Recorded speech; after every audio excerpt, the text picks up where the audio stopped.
The 3rd of September 1929, the Dow Jones Industrial Average closes at 381.17, an all-time high that feels like the top of the world. Newspapers are running headlines screaming that America has entered a permanent age of prosperity. Margin debt has climbed to roughly 8% of national output, the highest level ever recorded at the time. But behind the scenes, the story is already changing. Corporate insiders are quietly cashing out their chips and heading for the exits. Industrial production has already been falling for 2 straight months. And yet, in that exact moment, nobody believes anything is wrong. Fast forward to May 7, 2026. The S&P 500 closes at 7,337. Another record that feels like a victory lap for the bulls. The Shiller cyclically adjusted price to earnings ratio sits near 41. That is the highest reading in human history outside of the absolute peak of the dot-com bubble. FINRA margin debt has just hit $1.28 trillion, an all-time high in absolute terms. And here's the kicker: the corporate insider buy to sell ratio has cratered to 0.24, meaning the big bosses are selling 4 shares for every single one they buy. These are not two different photographs. They are the same photograph. The only difference is the year stamp in the corner and the names on the ticker tape. I am Dave Schwab, and on this channel we read markets through the lens of historical pattern, not headline sentiment. Oh shit, we really need to talk about where we are, because most people are flying blind into a hurricane. Today we are walking through 3 things that will determine if you stay rich or go broke in the next 2 years. First, we redefining stage 5 of a market cycle and why every major peak in history has to go through it. Second, we re-breaking down how the 1929 crash actually unfolded month by month, because the speed of it is the part most people get completely wrong. Third, we are mapping today's market onto that template to see exactly where we sit.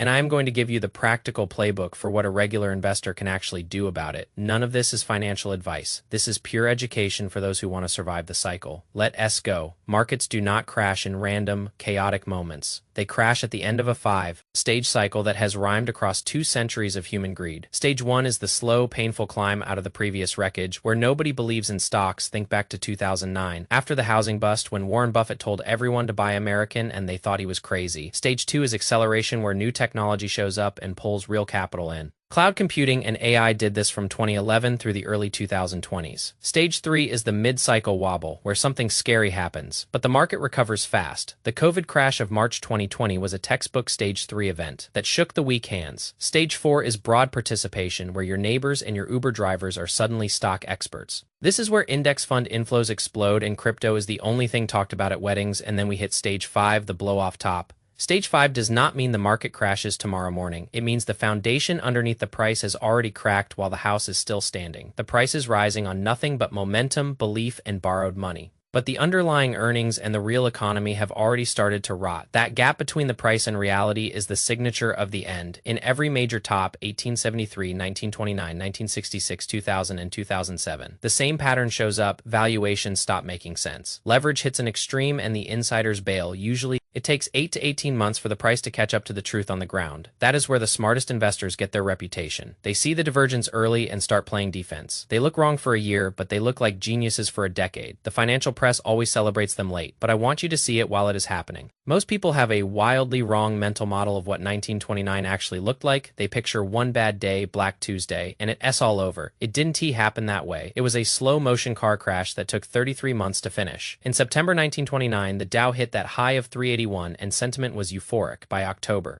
the first 25% drop happened in a single week, but then in November and December, the market actually rallied. Newspapers declared the worst was over and retail investors jumped back in. That was the trap that destroyed the most wealth, because it sucked people back in before the real damage started. The entire year of 1930 was just a slow, steady erosion of hope. By July 1932, the total damage from peak to trough was 89%. A $10,000 portfolio became $1,100. The lesson is that crashes destroy wealth through time and false hope, not just one bad day. Now let us map the 4 classic Stage 5 signals onto today. S-tape for 2026. Signal 1 is valuation detaching from earnings. Today, the Shiller PE ratio is at 41, which is higher than 1929 and near the dot-com bubble peak. The long-term normal is 16, so we are living at 2.5 times the historical median. That isn't a prediction. It's a recording of history. Signal 2 is leverage at extreme levels. FINRA reported $1.28 trillion in margin debt to start 2026. And modern leverage is hidden in zero-day options and carry trades that didn't even exist in 1929.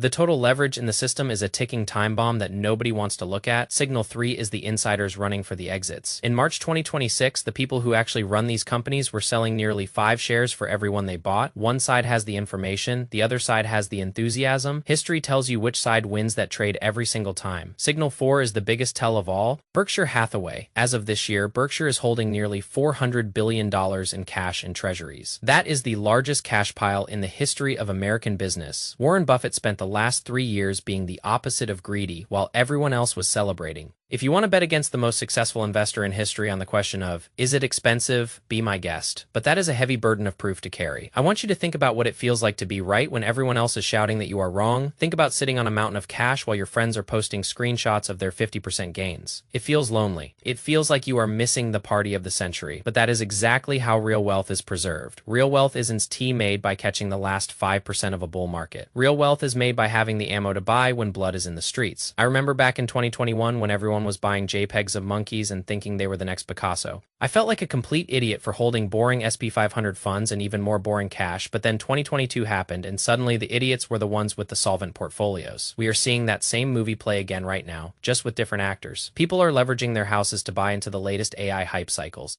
They are taking out margin loans to bet on zero-day options that expire in 4 hours. It's not just investing anymore, it's high-stakes gambling with a retirement account, and the house, in this case, is the big institutional players who are selling to the retail crowd.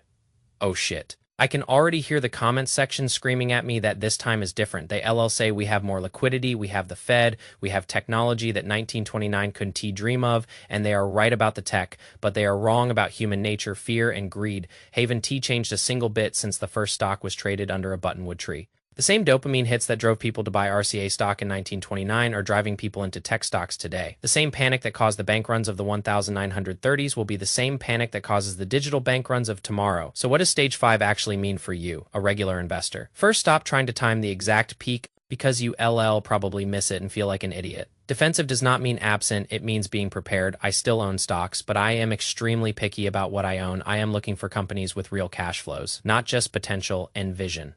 Second, reduce your concentration in the most expensive stocks that have run up too far. If your portfolio is 50% one single tech giant, you aren't an investor. You are a fanboy. Trimming a position that has become 40% of your portfolio isn't bearish.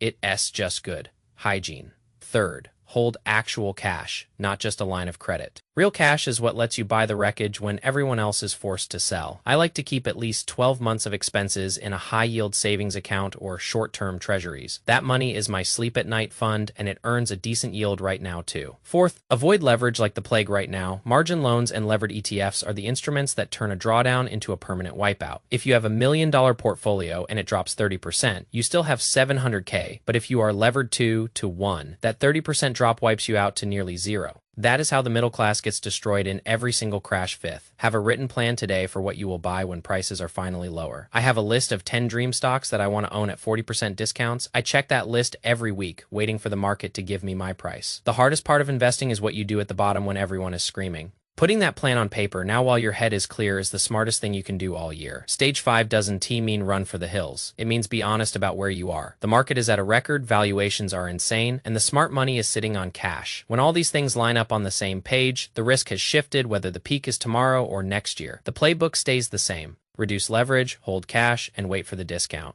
The clock is ticking just like it was in 1929. The question is not whether you can predict the top. The question is whether your portfolio can survive being wrong about it. I want you to think about your family, your house, and the years you spent working for this money. Don't gamble it away in the final minutes of a game that has already been won.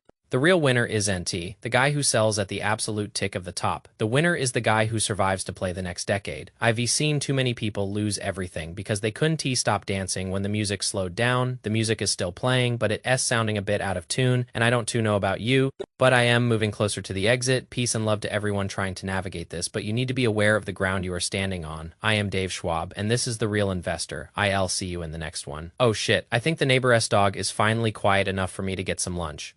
Actually, I am going to go check my treasury yields and then get a burger. Seriously, look at the cash levels. It is wild. Don't be the one holding the bag when the margin calls start hitting. Build your shield, trust your plan, and keep your head cool. The world might feel chaotic, but your finances don't have to be. You have the tools. You have the data, and now you have the strategy. Peace out, guys. Stay safe out there. I am really looking forward to seeing how this plays out. Let's see if history really does rhyme as well as we think it does. I'll be right here with you, tracking every move. Stay disciplined, stay patient, and stay smart. All right, I am out for real. Now, peace. Seriously. Look at the SP chart. It looks like a vertical wall. Nobody likes a vertical wall. They always fall over. Anyway, I am going to go before I start another rant. Bye for now. Stay safe. Peace. One last thing, don't forget to talk to your partners about this. Financial stress is the #1 cause of divorce. Protect your family, not just your assets. Okay, for real, I am going.